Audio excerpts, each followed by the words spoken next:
A paz do Senhor, boa tarde. Queria compartilhar um pouquinho do que Deus fez na minha vida, né? Eu creio em um tempo determinado, sabe? Para tudo. Eu creio no tempo de Deus na sua vida. É assim que eu quero crer.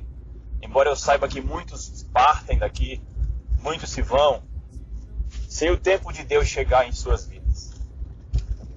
Mas Deus ainda continua tendo misericórdia quando há um povo que ora pelos seus parentes, pelos seus amigos, pelos seus conhecidos.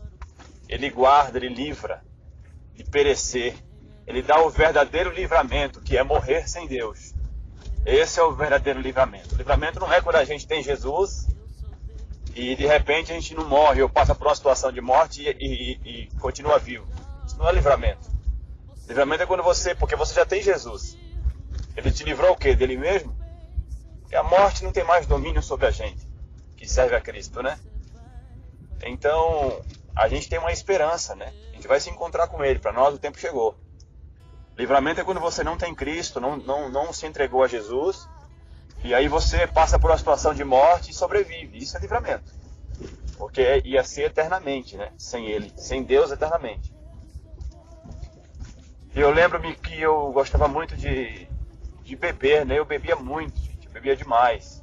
Eu bebia muito, sabe? Eu aguentava beber muito.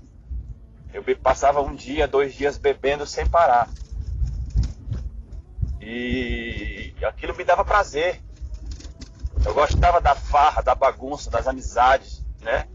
Eu gostava sempre de uma facilidade de comunicação com os amigos, assim, ainda mais quando bebia, né? Tudo ficava fácil, tudo ficava lindo. Eu dizia muitas das vezes que a vida para mim não tinha graça, uma festa para mim não tinha graça, se não tivesse cerveja, se não tivesse bebida. De tão dominado que eu era pelo vício, mas dizia que não era. Eu dizia que não era. Era como se eu estivesse fechando a porta para ajuda. Como se eu confiasse na minha própria fortaleza. E é assim que o ser humano comum é. Ele não quer aparentar fraqueza, sabe? Ele quer aparentar fortaleza, mas ele não é forte. Muitas das vezes é escravo da bebida, ele bebe todo final de semana e bebe demasiadamente. Ele não bebe todo dia. Ele bebe aos finais de semana como eu, mas bebe demasiadamente. Mas não passa um final de semana sem beber. Parece que quando fica em casa, que quando não trabalha fica em casa, a vida não tem graça se ele não beber. Eu era assim, aonde eu ia, já ia atrás da cerveja.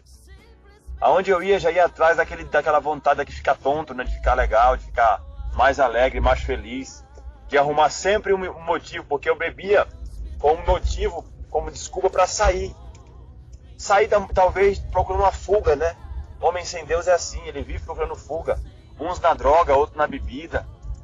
Aí vira escravo, como o cigarro e outras coisas mais. Eu lembro que eu ficava resistindo a Deus. Chegou um certo tempo que me vinha algumas perguntas em mente, né? Por que eu estou aqui? Para que eu estou aqui? Já era Deus trabalhando em mim. Porque havia alguém que orava pela minha vida. Havia alguém que clamava a Deus por mim, por uma salvação, talvez pela salvação da minha família, né? Havia alguém que no passado semeou, mas só cresceu no tempo de Deus. Então por isso que a gente não pode desistir de ninguém. A gente tem que semear, e muitas das vezes que parece impossível aos nossos olhos, porque muita coisa parece impossível aos nossos olhos. É aí que Deus age. Porque o que eu não posso fazer, Ele pode fazer. O que eu posso fazer, faço eu. O que eu não posso fazer, Deus faz. É assim que é. A gente não pode desistir, a gente tem que continuar semeando e continuar vivendo, continuar caminhando.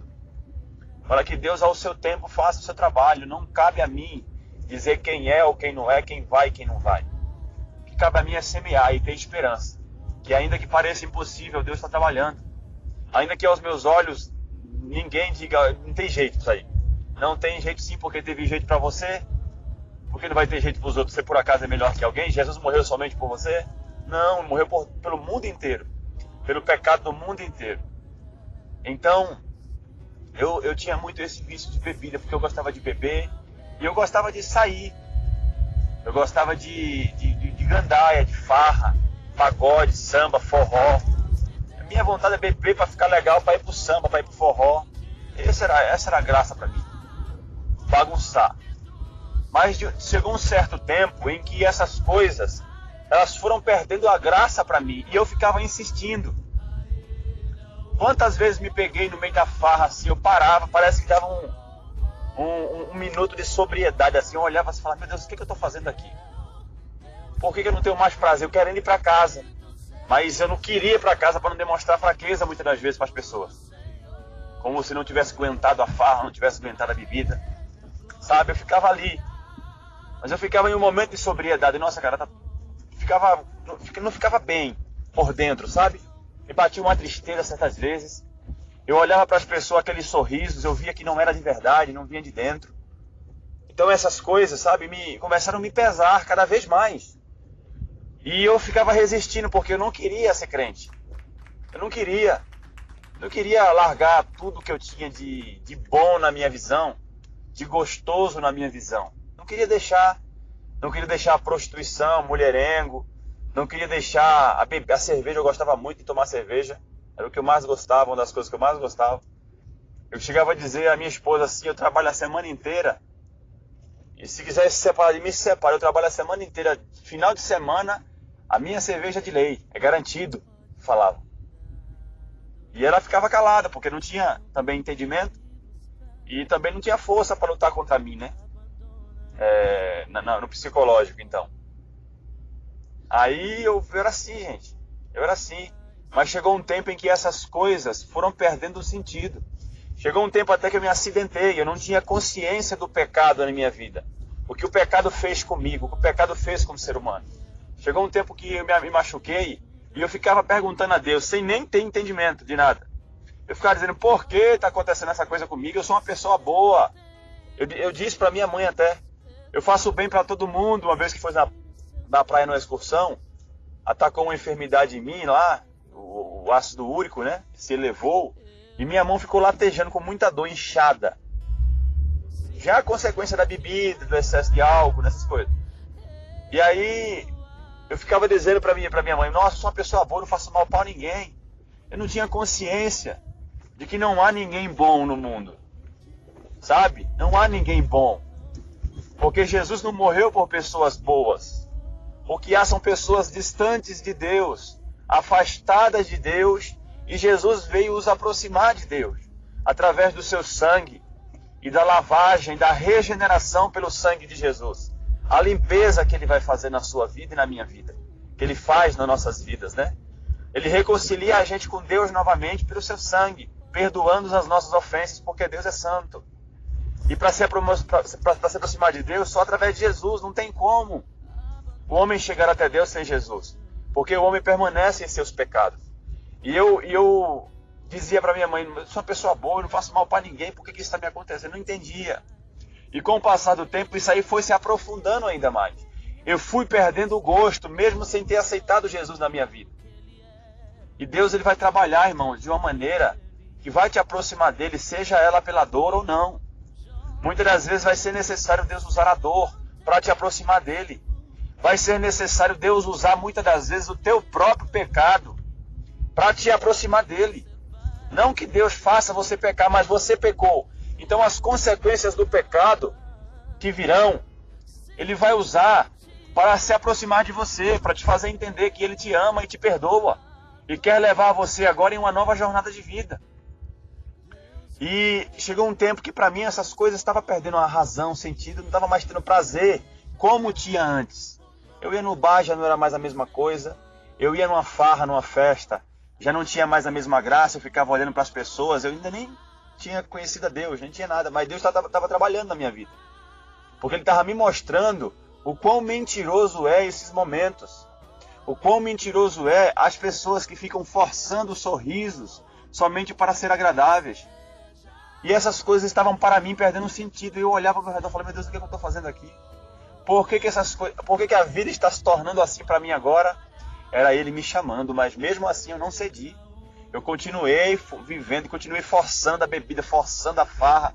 Continuei forçando e cada vez que eu forçava, eu ficava mais esgotado. Cada vez que eu forçava, aquilo se tornava para mim mais pesado. Se tornava para mim pior. Cada vez que eu forçava, aquilo se tornava para mim algo Era como se eu tivesse cansado, realmente cansado. Agora eu entendo quando Jesus falou: vinde a mim todos que estão cansados e oprimidos e sobrecarregados, que eu vos aliviarei. Eu estava sobrecarregado, irmão, da minha vida. Eu estava sobrecarregado, eu pequei tanto, olha só. Eu sou o pior pecador. Eu quero ser como Paulo. Eu sou o pior dentre os piores. Eu fiz coisas terríveis na minha vida.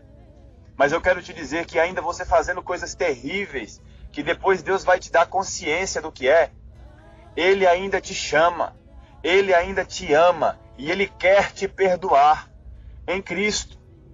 O perdão de Deus está no seu Filho, que morreu pelos meus pecados, que morreu pelas minhas mazelas, que morreu pelas minhas coisas más, pelas minhas más obras. É porque eu não tinha conhecimento de Deus, por isso que Ele perdoa. Ele vai dizer: Pai, perdoa que não sabe o que fazes. A Bíblia vai dizer que Deus não leva em conta o tempo da ignorância. O que é tempo da ignorância? É você não ter Deus e não saber qual é a vontade de Deus na sua vida. Por isso que você faz certas coisas. Mas vai chegar um dia em que Deus vai te dar consciência. É isso que eu quero profetizar na tua vida. Uma vida de consciência a partir desse áudio. Uma vida que você vai olhar ao seu redor e vai perceber a vida que você está vivendo, que não é a vida que Deus preparou para você. E aí você vai querer viver e vai sentir desejo disso, de querer viver a sua vida em Deus. Porque viver a sua vida em Deus é viver com propósito e com sentido. E viver feliz e tranquilo do perdão que Jesus te deu. É isso que eu quero profetizar na tua vida nessa tarde. Que chegue o momento e o tempo de Deus na sua vida, a ponto de você não suportar viver mais do jeito que você quer. A tempo de você não suportar nem você mesmo. De você olhar para você e falar: meu Deus, eu estou desse jeito, vazio e cansado. E eu preciso receber o que esse irmão recebeu. Eu preciso receber o perdão para começar a viver uma nova história contigo. Deixando o Senhor escrever a minha vida. Porque eu já escrevi demais. E tudo que eu escrevi foi errado. E é preciso ter esse reconhecimento, irmãos. Como um dia eu tive. Eu não queria ser crente. Eu não queria ser cristão. Eu queria viver a minha vida. Mas o Senhor tirou de mim a minha vida para a glória do nome dEle. Ele tirou de mim o meu peso, o meu fardo, e colocou meus pés sobre uma rocha, e me deu uma cruz para carregar sobre essa vida. Uma cruz é a dificuldade de enfrentar a vida, de rejeitar aquilo que desagrada a Deus. É difícil, é estreito, mas é prazeroso, e é leve. E é você viver em felicidade constante, em alegria constante, em esperança constante, em vitória constante, e você dá valor às coisas que você antes não dava, que você antes não percebia, sabe, os detalhes da vida que Deus te deu. Ele é tão bom, irmão, Ele é tão maravilhoso, sabe? Eu espero que chegue o tempo de Deus na sua vida em que você olhe ao seu redor, olhe a sua situação que você está vivendo e você diga: meu Deus, o que é que eu estou fazendo aqui? O que é que eu estou fazendo aqui? Eu quero minha casa, sabe, eu quero minha esposa, eu quero minha família. Eu quero Deus. Eu quero Deus. Espero que chegue esse tempo na sua vida. É um longo testemunho, mas é só um detalhezinho para você ser edificado. Em nome de Jesus. Que Deus te abençoe e te dê um dia abençoado aí.